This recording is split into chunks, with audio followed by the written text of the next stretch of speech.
What is Kai Havertz? It's a question that even his former manager, Thomas Tuchel, couldn't properly answer. Thomas Tuchel, when asked, he started talking about him and calling him a unique player and whatever else. But he couldn't give a definitive answer as to what Kai Havertz's best attributes actually were. To help me try and understand what they are and try and find out what exactly Kai Havertz will take to his new team, Arsenal, is Mr. Ade Oladipo. Ade, an honour as always. Thank you very much for having me. I've been getting a lot of stick regarding my feelings towards Kai Havertz. I think people were suggesting that I'm being a little bit salty, I'm being a little bit snide, maybe that I'm not telling my truthful opinions. But anyone who knows me will know that I don't rate Kai Havertz. Anyone that's ever watched me talk about football will know that he's not a player that I like. And anyone who has ever watched any videos where I've spoken about him before will know that I think there is a ceiling to how good he is. I find him such an uninspiring, frustrating footballer. Am I wrong? No, you're actually not. And the reason I will say you're not wrong is because the people that are giving you the most stick are non-Chelsea fans who don't watch him week in, week out. So there are people like myself and Arsenal fans in particular. Obviously now they've got him. Oh, no, he's a good player.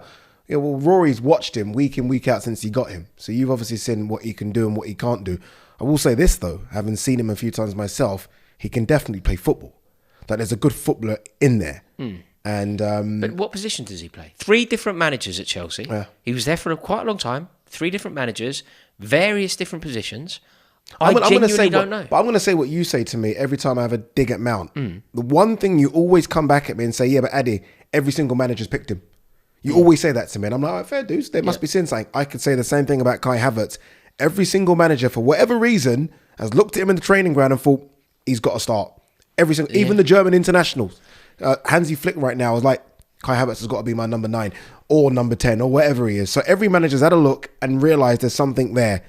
No manager's yet unlocked it. Yeah, there is talent. You are right. There's considerable talent. How old is he? 24, I think. 24? There's considerable talent, but no manager has managed to unlock it. And Arteta's eagerness to sign him suggests that he knows what it is or he can do it. Do you think there's any truth in that? There must be. And the reason I will say that is because Edu and Arteta, as yet, don't seem to have got a big transfer wrong. As that combination. Every transfer, even the ones they'll question marks on, Ben White question marks, Ramsdale question marks, you're like, they've got it right. Trossard, not really question marks, but second option. They seem to have got all the big ones right. So I can't see any reason why they won't get this one right. My question to Arsenal fans, and I've asked it and they all seem to not be able to answer, is where does he start? That front 4 is pretty much already nailed on. Martinelli on the left, Saka on the right, Jesus, Odegaard, maybe Emil Smith-Rowe, Martinelli interchanging sometimes. You're spending 70 million or thereabouts on a player. He's not off the bench. For me, he's got to start somewhere. Yeah. It's a big lot of money for Arsenal. Me and you spoke to Harry Simi the other day, and he said Arsenal have no money. Right? A lot of the deals they're doing is like bit part payments. It's a lot to pay for someone if you don't think he's going to start. I think he's a bit cheaper. I think he's close. I think he's more Close like to 50. 60? Yeah, Or we 50? paid. Yeah, Okay. I think he's sort of 50 for Arsenal because Chelsea need rid. Chelsea need rid. We need the wages. We need the place in our squad. So he's a little bit cheaper. But the only thing I can really say when you talk about his attributes, do you know, spinning this a different way, we're talking about the various positions that he's played and the various managers that haven't really known where to play him. You're right, he always starts.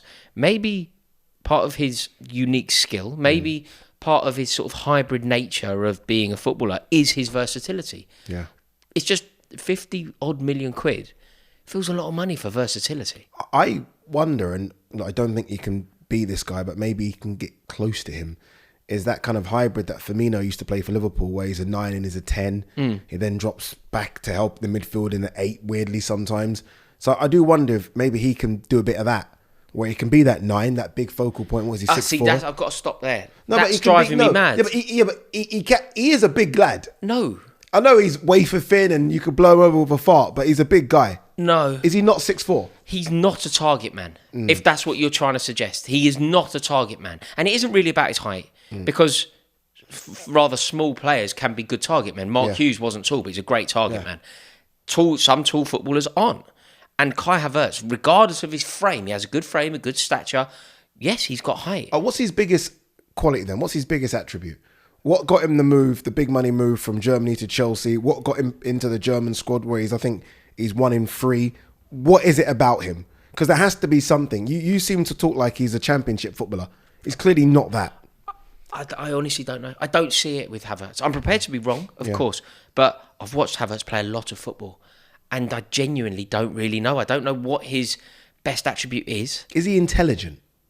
Yes. Yeah. Okay. Yeah. There's in terms of his qualities, of which there are a lot. Movement off the ball. Yes. Potentially. Yeah. I mean, he has a very good eye for a pass. Yeah. He can play a pass that not every footballer could even see. You know, he can spot a run, but it's so flimsy. That's and it's interesting so rare. that you say that, because you look at the Arsenal team, and I would say with what you've just said there, the only person that ticks that box 100% is Odegaard. In terms of that eye in the needle, spotting a pass. And look, this is an Arsenal team now that are going to be playing Champions League football, so they definitely need someone in that 10 role if Odegaard's not going to play all the games as well. He scored 32 goals for Chelsea. Yeah. 32. Must have been nearly 150 appearances or something. 32 goals, and 10 of those, by the way, have been with his head. So you know this thing that you may see on social media, it's important that we acknowledge that it's 10. Because people keep saying to me, a third of his goals are scored with his head. Of course he's a target man. A third of his goals are scored using his aerial ability. And you're like, okay, a third sounds a lot. 10. But a third of 30 is not that much, and that's why he scored 10 headers. Yeah. I just don't get it. 10 headers, though, is probably, stand to be corrected if I'm wrong here, probably more than Odegaard, Saka, Martinelli and Jesus combined. They're all 5'11". It's a different dimension, I agree. The only other thing that I can think of where he could be beneficial, he can play instead of virtually all of their forwards or with virtually all their forwards. The only position that he wouldn't naturally play would be, say, in Saka's position. But he can still contribute to the rest that Saka Can would he play need. in Odegaard's position? Yeah, he can So play could he do, because Odegaard obviously drops back and does a job in midfield, could he do that? Yes, I think he could. And I think that weirdly, I think that Mikel Arteta might be seeing him in that sort of position, like deeper. Like maybe even, you know, the way that Granit Xhaka towards the end of last season was playing as a box-to-box player, like with a lot of emphasis. He's got about that. I think he's got No, about I that. don't. I don't think he could. But I think that they may think he can. Wow. And they would know more than me. My opinion on this is that he can't. But if you think about their forward options, he could play on the left. He could give Trossard a rest. He could give Martinelli a rest. Or equally, he could play with Trossard, or he could play with Martinelli. He could play instead of Jesus through the middle. Yeah. He could Arsenal also, fans ain't sold on him, you know. the other thing that he could do, which I think is beneficial to the Arsenal front line, they really struggle to rest Saka, don't they? Big time. What He's they the only could one. do, play Havertz through the middle. Gabriel Jesus is quite good on the right. That's where he started a lot of games for Man City. So Saka gets his rest I think that way. Gabriel Jesus is better on the right.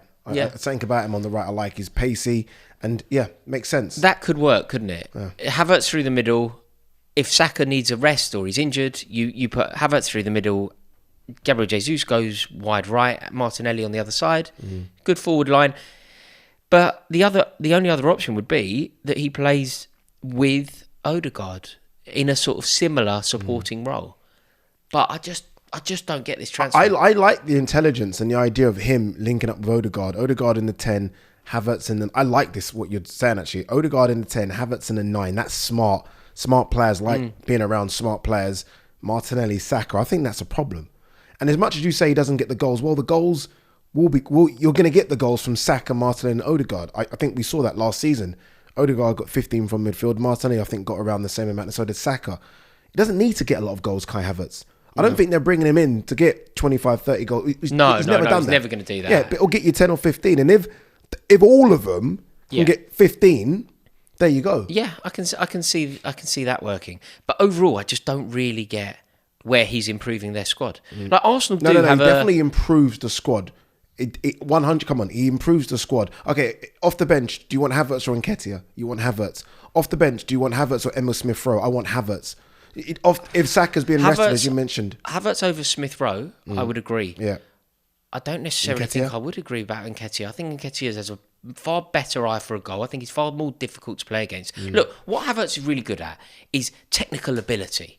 But what I want from particularly players in that position, sometimes it's just get the ball in the back of the net. Yeah. Like, do you know what he's the opposite of? A player that was really valuable to Chelsea, a player that I loved back in the day.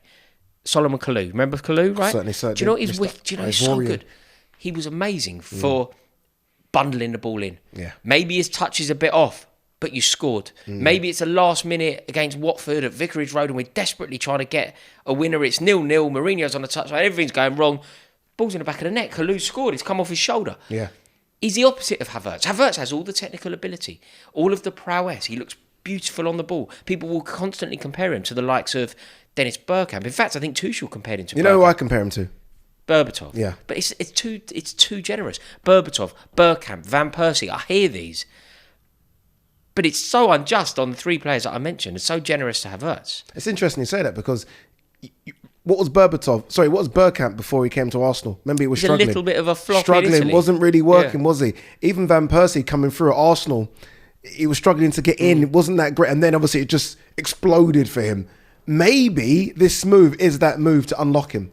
Maybe. And I think maybe he could do with having the £70 million price tag that was put on his shoulders at Chelsea, because he said something about that and he found it pressurised. He said, I feel like I've got 70 million stamped on my forehead or something like that. Wow. So it was obviously like pressurised. And he doesn't need to get used to the Premier League. And that's a big thing. That's a big thing with these players coming over from other countries, the pace of the Premier League. I have to get used to it, settle down, my family, wife and kids. He's probably going to stay in the same house, doesn't have to move. Yeah. And it's just another half an hour that way to the training facilities. Linking up with Jorginho. They had a know good each other. relationship, I think. Yeah. Overall then, cards on the table. Yeah. Good signing. Yeah.